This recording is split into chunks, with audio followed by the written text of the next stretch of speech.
want to move on to a question quickly. I want to also give us time to talk about a few other points, but this one's very interesting to me as well, and I think it's a very important point to address.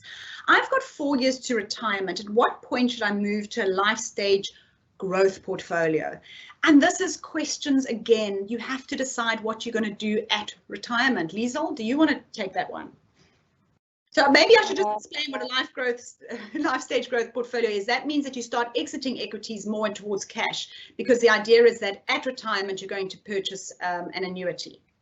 Right, Liesel. So Tracy, actually, I think maybe you want to jump in here, and then I'll add from my side. Okay.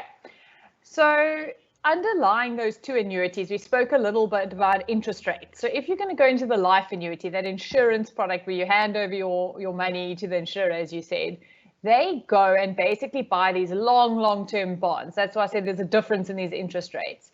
So actually, if you know you're going to go into life annuity, and you should start making this decision, if you're 4 years out, it's quite important.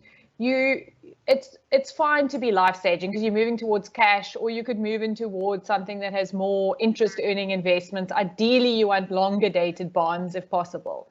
If, however, you're going to keep your money invested, meaning you're going into a living annuity product where effectively you're a long-term investor, you could have 20, 30 years that you're going to live in retirement, then you don't really want to be life staging.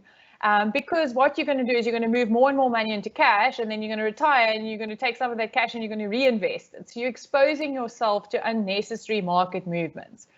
What I always say, though, there's a difference between the theory and the practice. So that's the theory. But in practice, what I've seen with people, even people who are going to still keep their money invested in a living annuity, when markets dip, when COVID happens, when things like this happen and they're close to retirement, the anxiety levels are a lot higher.